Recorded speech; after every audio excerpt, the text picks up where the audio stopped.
Hello दोस्तों, welcome to my YouTube channel study exam notes. इस video में हम अशुद्ध जल के माध्यम से फैलने वाले रोगों के बारे में पढ़ेंगे। तो आइए इस वीडियो का हम क्वेश्चन स्टार्ट करते हैं। क्वेश्चन है, अशुद्ध जल के माध्यम से फैलने वाले रोगों के नाम लिखो तथा किसी एक के कारण, लक्षण एवं बचने के उपाय बताइए। आपको ये बताना है कि अशुद्ध जल के माध्यम से कौन कौन से रोग फैलते हैं और फिर उन रोगों में से किसी एक के बारे में पढ़ना है। तो आइए इस क्वेश्चन का आंसर देखते हैं। आंसर है, अशुद्ध जल के माध्यम से फैलने वाले रोग निम्नलिखित हैं। यानी कि जो रोग अशुद्ध जल के माध्यम से फैलते हैं वो नीचे लिखे हुए हैं। कौन कौन से रोग हैं? हैजा, टाइफाइड, अतिसार और पेचिस। ये रोग अशुद्ध जल के माध्यम से फैलते हैं। अब इन रोगों में हम किसके बारे में पढ़ेंगे? हैजा के बारे में पढ़ेंगे।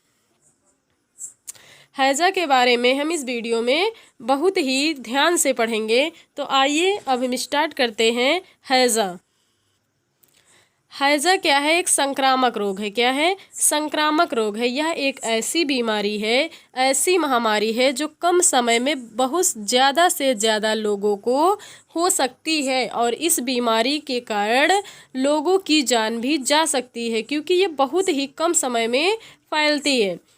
इसका फैलने का समय क्या होता है? गर्मी तथा बरसात। हैजा रोग गर्मी तथा बरसात के दिनों में अधिक फैलता है। इसके अतिरिक्त भीड़ वाले स्थानों पर, जहाँ पर अत्यधिक भीड़ होती है, तीर्थ स्थानों पर और मेलों में इसके फैलने के चांसेस ज़्यादा होते हैं।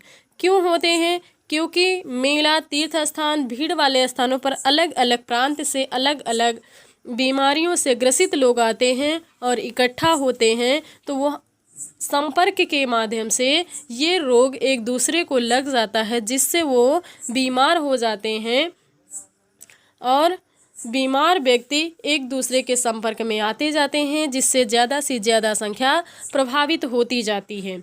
आइए अब हम देख लेते हैं हैजा का कारण क्या है। हैजा रोग का कारण है विब्रियो कॉलरा। विब्रियो कॉलरा क्या है? एक जीवाणु है। क्या है? एक जीवाणु है। ये जीवाणु कैसा होता है? ये कामा के समान होता है। कैसा होता है?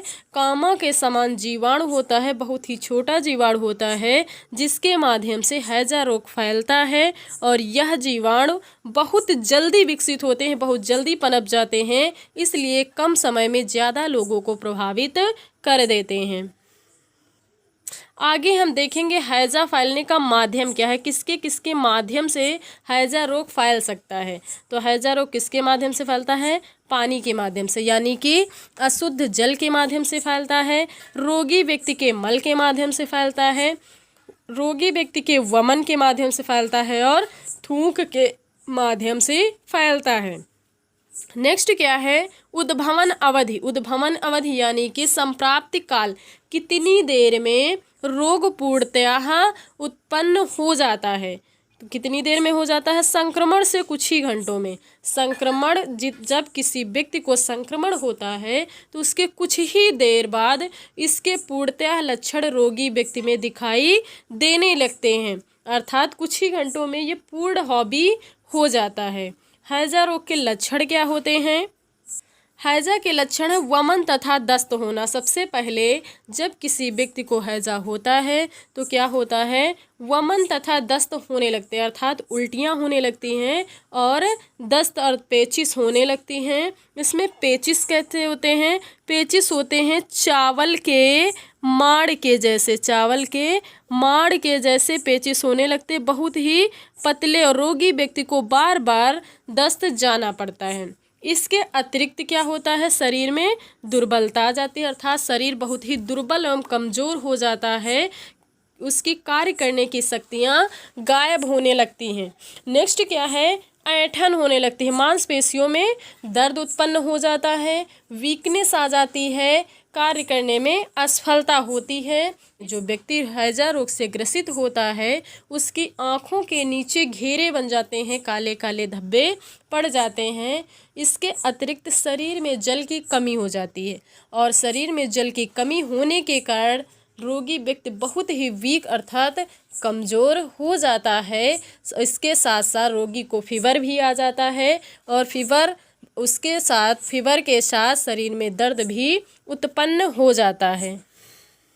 अब हम पढ़ेंगे रोगी व्यक्ति को प्राथमिक उपचार क्या करना चाहिए? जो हैजा रोग से ग्रसित है उसके लिए क्या उपचार किया जाना चाहिए? तो सबसे पहले क्या किया जाना चाहिए? प्याज का अर्क तथा अमृत धारा जैसी दवाइयाँ दी जानी चाहिए। जो रोगी व्यक्ति है उसको प्राथमिक उपचार करने के लिए फर्स्ट चिकित्सा करने के लिए प्याज का अर्क और अमृत धारा जैसी दवाइयाँ दी जा सकती हैं। जब रोगी व्यक्ति की कंडीशन में थोड़ा सा सुधार हो जाए, अर्थात रोग की अवस्था में वो थोड़ा नॉर्मल हो जाए, थोड़ा सुधरने लगे, तब उसे संतरे का रस दिया जाना चाहिए। और संतरे के रस के साथ साथ जौ का पानी भी दे सकते हैं और जौ के पानी के साथ गाय का दूध भी दे सकते हैं। लेकिन कैसी कंडीशन में? जब हैजा रोग से रोगी थोड़ा ठीक हो रहा हो तब दिया जा सकता है संतरे का रस, जौ का पानी और गाय का दूध। अब हम पढ़ेंगे हैजा से बचने के उपाय। बचने के लिए क्या करना चाहिए? नंबर 1 पे समय समय पर रोग के टीके लगवा लेना चाहिए। हैजा रोग के टीके समय समय पर लगवाते रहना चाहिए। पानी को उबाल कर पीना चाहिए, कच्चा पानी इस्तेमाल नहीं करना चाहिए। जब भी रोगी व्यक्ति पानी पी रहा हो तो उसे पानी को उबाल कर ही देना चाहिए। इसके अतिरिक्त रोगी व्यक्तियों को अन्य व्यक्तियों से अलग रखें। जो रोगी होता है, हैजा रोग से पीड़ित व्यक्ति होता है, उस व्यक्ति को घर के अन्य स्वस्थ व्यक्तियों से अलग रखना चाहिए, जिससे कि उसके संक्रमण स्वस्थ व्यक्ति के शरीर में फैलने ना पाए। नेक्स्ट क्या है? भीड़ वाले स्थान पर ना रहने दें।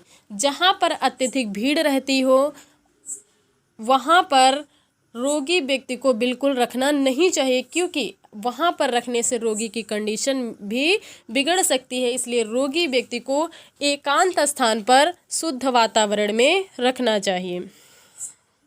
नेक्स्ट है रोगी के वमन, दस्त, थूक को मिट्टी में दबा देना चाहिए। जो हैजा रोग से पीड़ित व्यक्ति है उस व्यक्ति के वमन, दस्त और थूक को खुले स्थान पर नहीं रखना चाहिए, जिससे संक्रमण अत्यधिक फैलते हैं। इसलिए उसके वमन, थूक और दस्त को मिट्टी में दबा कर रखना चाहिए, जिससे अन्य स्वस्थ व्यक्ति इस रोग से ग्रसित होने ना पाए। नेक्स्ट है चिकित्सक से परामर्श लेना चाहिए। अपने आधार पर कोई भी दवा रोगी व्यक्ति को नहीं देनी चाहिए। उसे किस आधार पर दवा देनी चाहिए? एक अच्छे चिकित्सक से मिल करके वो जैसी दवाइयाँ, खाने पीने की सामग्री बता रहा है वैसी ही सामग्री रोगी व्यक्ति को दी जानी चाहिए। उसके अकॉर्डिंग ही रोगी की देखभाल की जानी चाहिए। नेक्स्ट क्या है? रोगी को बाजार की खुली हुई चीज़ें बिल्कुल नहीं देनी चाहिए। जो व्यक्ति हैजा रोग से पीड़ित है उसे कोई भी खुली हुई वस्तु खाने के लिए नहीं देनी चाहिए। अगर आप खुली हुई चीज़ें उसे खाने के लिए दे रहे हैं तो अगर उसमें अशुद्धियाँ पाई जाती हैं जिसके कारण रोगी की तबीयत बिगड़ भी सकती है। इसलिए उसे हमेशा कोई भी चीज़ दें तो निसंक्रामक तत्वों से धुल करके और बिना कटी हुई चीज़ें देनी चाहिए। कोई भी खुली हुई कटी हुई बाजार की चीज़ें बिल्कुल नहीं देनी चाहिए।